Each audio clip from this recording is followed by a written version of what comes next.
Hi, welcome to English Composition. I'm Michael Cheng. I'm with Cher Chen today. 各位同学，大家好，欢迎回到英文作文课程。我是 Cher， 在我身边的是郑老师。All right, today we're going to begin a new semester, and what we're going to do is, do you still remember about the writing pyramid that we talked about in Unit 1 last semester? 各位同学，我们今天是开始一个新的学期哦。但是在我们开始讲新的东西之前呢，我们想先了解一下，各位同学是不是还记得我们上学期一开始的时候提到了一样很特别的东西吗？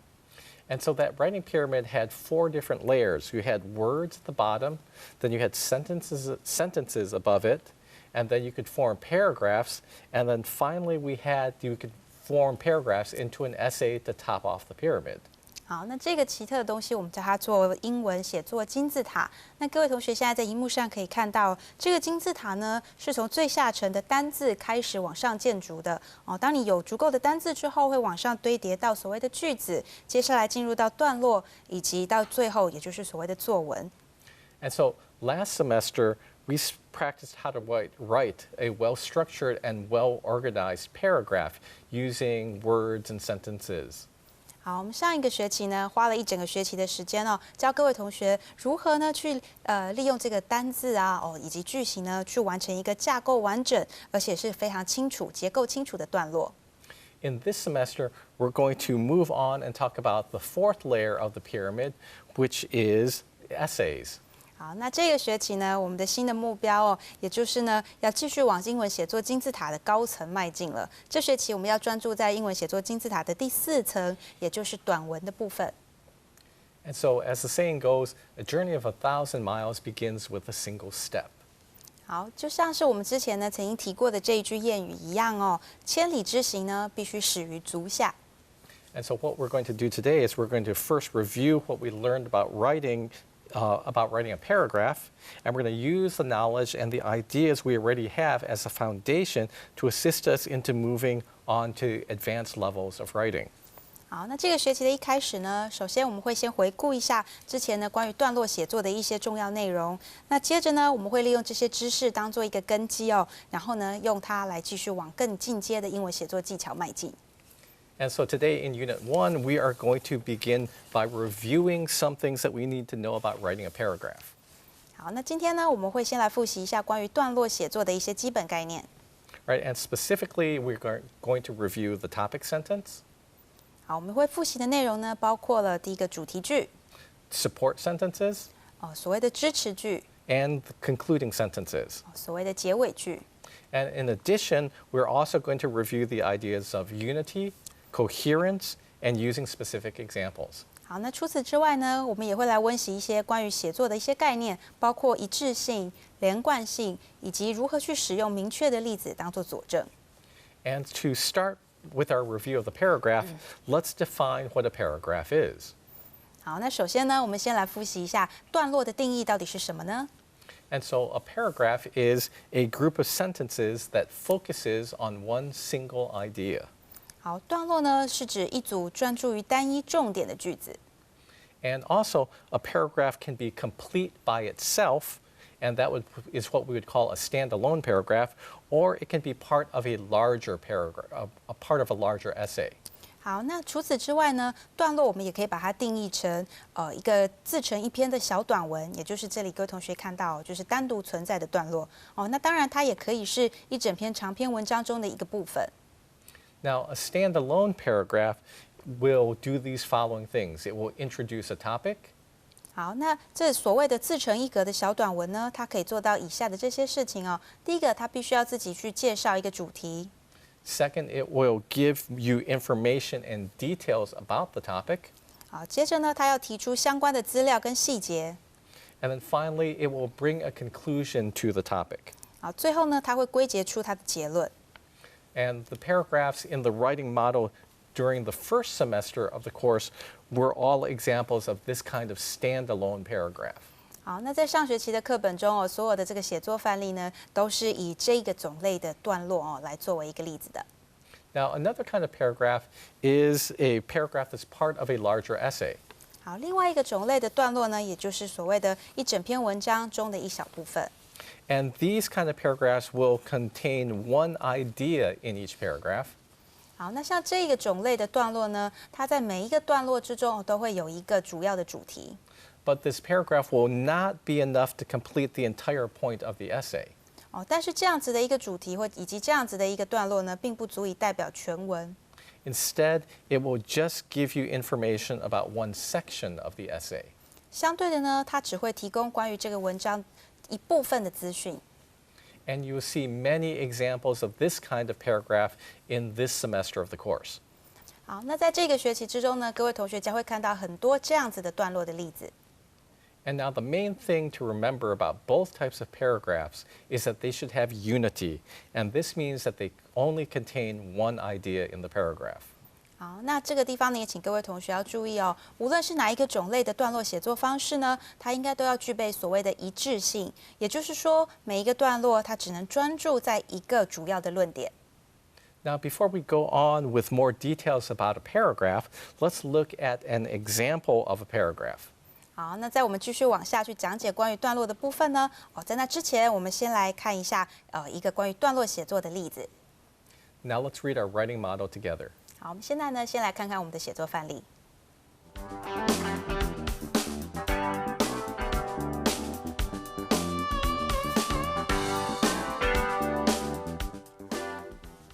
Marvelous memory. 好，一段美妙的回忆。When I was a boy, I lived in a big yellow house in the country, which was surrounded by a huge front yard and backyard. I had wonderful experiences during every season of the year while I was growing up there. 当我还是个小男孩时，我住在乡下一栋黄色的大房子里，前后各被前院及后院所围绕着。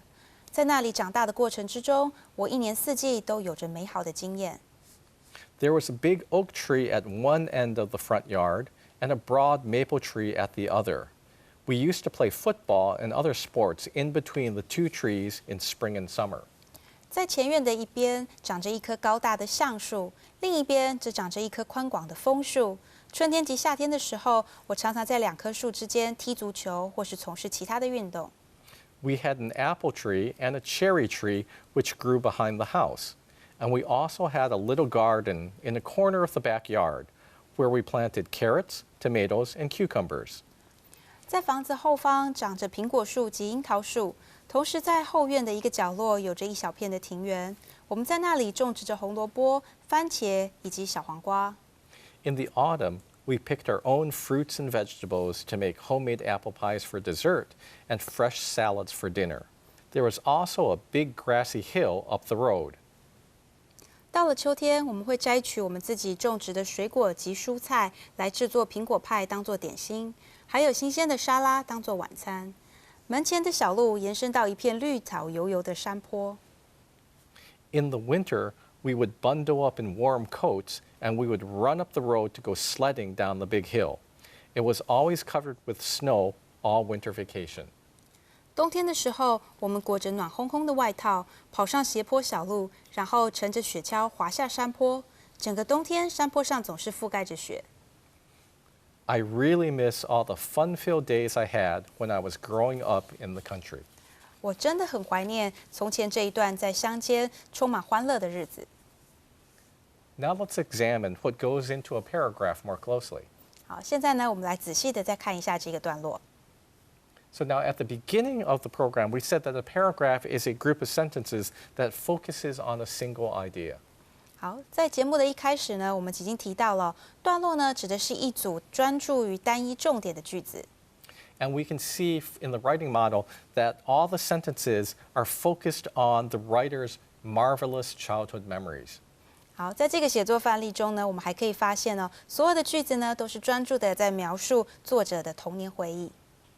And the writing model is also complete all by itself. 好，那写作范例呢？这个段落呢，也就是我们刚刚所提到的自成一篇的小短文。And this means that this one paragraph is able to tell the whole story that the writer wants to tell. 好，那这也就代表着呢，这个段落之中就足以完成作者所希望讲述的整个故事了。And therefore, we will find a beginning, a middle, and an ending to the writer's story. 好，那也因此呢，在这个段落之中，我们已经可以直接找到这个故事的开头、结尾以及所谓中间的描述。Let's take a break now, and we will learn more about the beginning, the middle, and the end of the paragraph when we come back with more English composition. 好，我们现在先休息一下，等一下回来，我们会继续为各位同学讲解所谓的开头、中间以及结尾关于这段落写作的一些方式。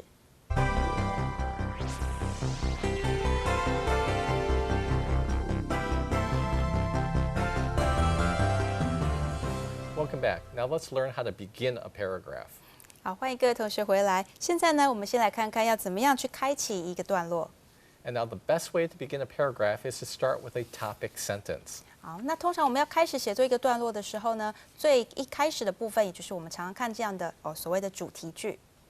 And now the topic sentence should introduce the topic of your paragraph and should also reveal an opinion or special idea about the topic that will be expanded on in the rest of the paragraph. 好，所谓主题句呢，它的目的就是在于介绍这个段落的主要的想法，它也会显示出作者对于这个主题的一些看法或是意见那以便呢，这可以在接下来的段落中继续的去延伸作为探讨。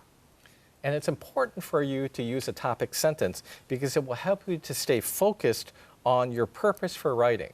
And if you don't know what your topic sentence is, your writing may wander around without making a clear point.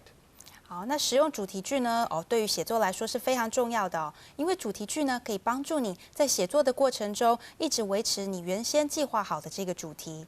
如果你并不清楚自己的主题句是什么的话，在写作的过程之中就很有可能会发生漫无目的的则无法陈述清楚的想法以及论点。Now let's find the topic sentence in the writing model. 好，现在呢，我们先来看一下这个写作范例里面的主题句。And so here are the first two sentences of the writing model. 好，现在各位同学在荧幕上看到的呢是写作范例的第一句及第二句。And the topic sentence is often the first sentence of a paragraph, but in this paragraph, the topic sentence is actually the second sentence. 好，主题句呢，一般在段落之中通常是第一个句子。不过在这个写作范例里面呢，它是第二个句子。And the first sentence is providing some background information by explaining the setting. It's also telling where and when the events of this paragraph are taking place. 好，那在这个地方呢，第一个句子它是用来提供一些关于主题的背景资讯。它讲述了在这个段落中所描述的事件是在何时以及在何地发生的。The second sentence is the actual topic sentence of the writing model, and the topic of this essay is childhood experiences or experiences that the writer had while growing up. 好，那第二个句子呢，才是我们所谓的真正的这个主题句。那这篇文章的主题句呢，主要是在讲述作者有一个童年时间非常美好的经验And the special point of view about this topic is that the writer's experiences were wonderful and they took place during every season of the year. 好，那关于这个主题呢，作者也提出他自己的特殊想法及看法，也就是说，这份经验呢，它是非常美好的，而且呢，是每个季节都不断的在发生的。Now let's take a look and see what's in the middle of this paragraph. 好，接下来呢，我们来看一看这个段落的中间部分。The topic sentence is followed by support sentences, and support sentences give examples or evidence to prove the opinion or the special idea in the topic sentences. 好，那在主题句之后呢，各位同学会看到的就是所谓的支持句。那所谓的支持句呢，它主要存在的目的是用来提出一些例子或是一些证据，用来对于这个作者对于主题的看法作为佐证。And if you have trouble deciding what to put into your support sentences, you can take your topic sentence and turn it into a question. And the answers to your question should be appropriate ideas to use in your support section. 好，那如果说你对于支持句应该要写些什么感到有点困惑的话呢，不妨呢可以尝试一下把刚刚我们讲的主题句转换成一个问句，然后呢试着去回答这个问题句。And so, for example, we can turn our topic sentence into this question. 好，举例而言呢，我们可以把刚刚所谓的主题句转换成现在您看到的这个问题句。What wonderful experiences did the writer have during every season when he was growing up in the country? 好，这个问题可以是这样的作者在乡下长大的过程中，有什么美好的经验是作者每个季节都可以体验到的呢？ And when we answer the question, we have events like the following. 好，那当我们试着要去回答这个问题的时候，我们可能会得到以下的这些答案。So, playing football in the yard during spring and summer. 好，这个第一个答案呢，可能会是说，我们在这个夏天，跟春天跟夏天的时候呢，可以在前院玩足球。Another answer could be eating their own fruits and vegetables in the autumn. 好，那另外一个答案可能会是，在秋天的时候呢，我们可以吃这个自己种植的水果跟蔬菜。And then another wonderful experience was sledding in the winter. 好，那最后呢，你还会想到说到冬天的时候呢，你可以这个乘着雪橇去滑雪。And you can see that these support sentences do more than just list these three events. Instead, the support sentences also provide specific details about each of these events so the readers can visualize them. 好，你会发现呢，其实支持句可以表达的绝对不仅止于刚刚提到这3件事哦。支持句呢，它还能够再提供每一个事件它一些特定的细节。那这样一来呢，就可以帮助读者去想象一下这件事情的发生的过程了。For example, the writer tells exactly what kind of trees you can find in the front yard and what sports that they used to play there. 好，举例来讲呢，你会发现作者提到了在前院种植的是哪些树木，还有呢，他在玩的是哪一种运动。Right? You can also tell, the writer also tells about the exact fruits and vegetables that grew in the family's gardens. And he also gives examples of 2 types of dishes that the family prepared using food from the garden. 好，那同时呢，你也发现作者他也特别的指出来，在菜园里面呢种了哪些水果及蔬菜，还有呢，这又提供了2道菜的名称，来显示说他们的家人经常用自己种植的蔬果来做菜。And finally, the writer also gives a description and the location of the hill where he used to go sledding. 好，那最后呢，作者还描述了这个他常常去滑雪橇这山坡这地点哦。All right, let's take a break now, and we'll be back with more English composition in a few moments. 好，现在我们先休息一下，待会呢我们会再回来继续做讲解。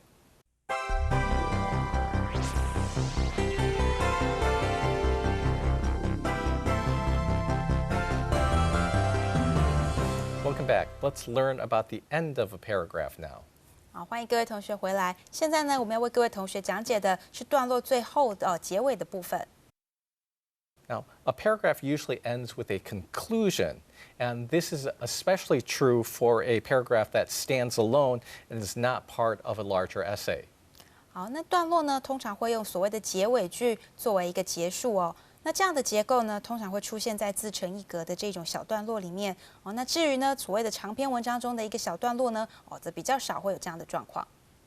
And the conclusion is used to tie up the ideas expressed in the paragraph. And your conclusion is often just a summary of the main points that were introduced in that paragraph. 好，那结论它的目的呢，通常是在于将段落中所提及到的想法都做一个整合，然后作为总结。哦，那结论常常只是把这个段落的主题做一个概括性的整理，用意呢是为了要加强读者对于这些论点的印象。Now, a conclusion can also be used to re-emphasize the main idea of the paragraph, and you can use it to make sure your readers know exactly what point you're trying to make. 好，那结尾句呢，也可以用来再一次强调段落的一些主要的想法。作者也可以借这样子的一个机会来确保读者确实的了解到这作者呢希望表达的立场跟一些想法。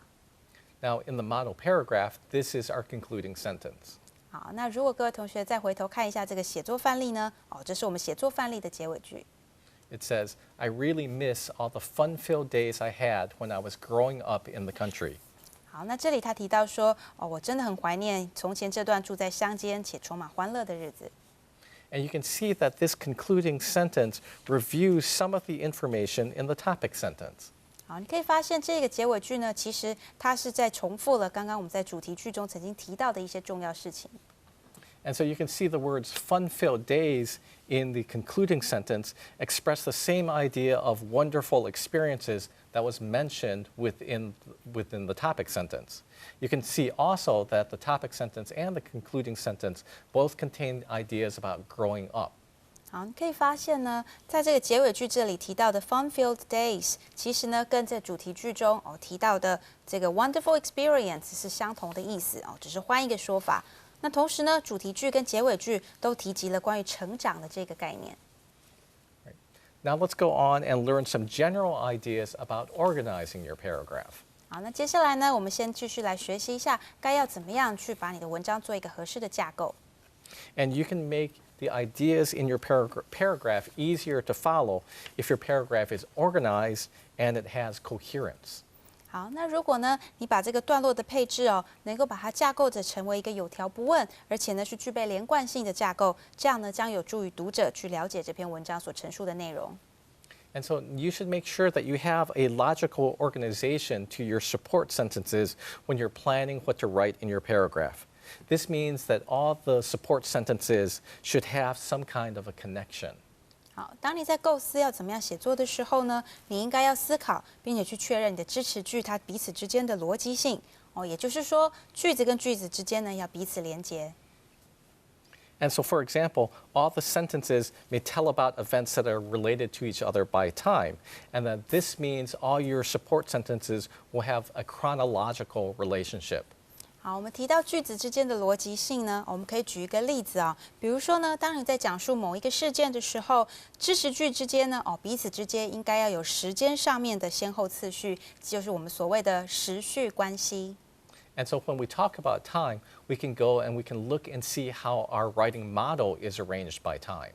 好，那既然我们提到了时序关系我们可以回头来看看我们这个写作范例这里是怎么样用这样的支持句的方式去表现时序的关系呢？ And so, for example, what we're doing in the writing model is we're following the seasons in order. It starts out by talking about events that happen during the spring and summer. This is followed by events that happen in the fall or the autumn. And then the end of the paragraph finishes up by talking about what kind of fun, wonderful activities that he did during the winter. 好，那我们的写作范例呢，有一个很明显的时间上的关联性也就是四季的部分那从一开始呢，我们先提到了在这个春天跟夏天的时候可以从事的活动。那到了秋天呢，我们可以这个摘取自己种植的东西来作为这个菜肴在餐桌上来食用那这是秋天的部分。最后呢，文章呢就进行到了冬天来讲述说在冬天的时候我们可以从事的一些活动。And so when you think about other kinds of childhood memories that you want to write about, for example, you could start by writing about something that you did in elementary school, and then junior high, and then finish up by writing about something you did in high school. But you don't want to jump around and maybe start with elementary school, and then go to high school, and then go back to junior high. And so this is disturbing the chronological sequence that you want to maintain.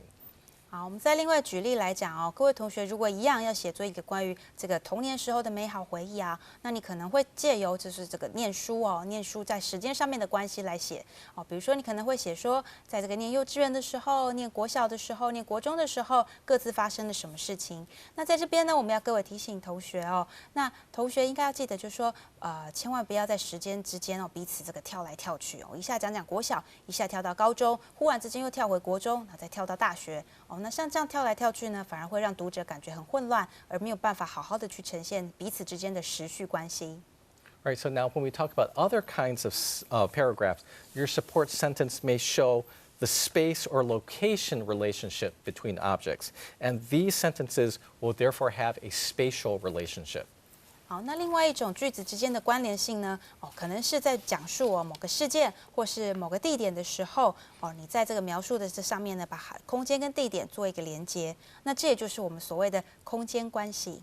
And so, for example, if you want to describe the view out your front window, you would start by describing what you see to the left, and then move across your view to the center and then to the right. 好，那我们举例来讲假设你现在要描述的是你窗外的一个景色那我们可能呢会从这个窗户的左边开始看起，然后呢慢慢描述，当你看到窗户正中间这个方向的时候，会看到什么样的景色，那再继续往右边前进。Now, once you understand how support sentences are related, you can use special words to emphasize the connection between ideas in a sentence. This is what we call coherence. 好，那一旦呢，你非常清楚句子之间的关联性之后，你就可以利用一些特殊的字或词来强化这些句子之间的关系。那这就是我们所谓的连贯性的实践方式。And coherence uses words like first, second, third, or finally to show the order of your ideas. 好，那连贯性呢，它会使用的这些用来强调排序的字可以举例如下比如说第一个，我们讲它的顺序，我们讲到的是第一、第二、第三或是最后。You can also use words or phrases to show that ideas contrast. 好，那当然你也可以使用一些字或词来表示这论点之间的对立性。And here are some words that show contrast. We have however and but. 那比如说举常用的例子是像是然而啊，或是但是。And we can also have words that show emphasis.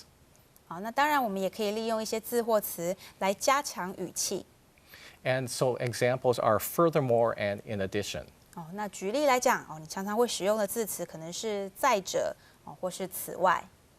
You can also increase coherence by making slight reviews of your ideas as you move from sentence to sentence. 好，那你也可以借由呢这个简短的去复述之前讲过的想法这样的方式来加强彼此之间的连贯性。In English writing, you often want to put a new idea in the second half of a sentence and then review it in the first half of the next sentence. 好，那英文写作之中呢，常常会在句子的后半部才去提出最重要的想法，然后接着在下一句的一开头呢，就再一次复述。Right, so let's take a look at this example now. 好，我们来看看一个例子Right, you can see that in sentence 1, it's all about some kinds of fruits and vegetables that grew behind the house.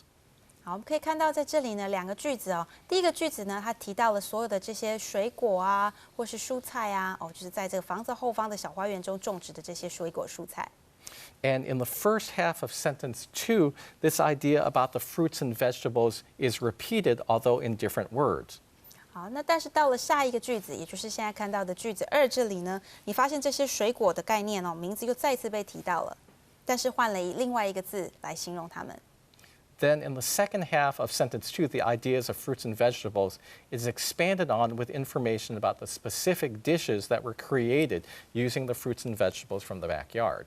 好，那到第2句的这个后半段的时候呢，那这个关于蔬菜水果的概念又更进一步的去延伸。那现在呢，他提出来的是这些水果蔬菜能够怎么样做成菜肴。And let's take some time to review the main points of our lesson today.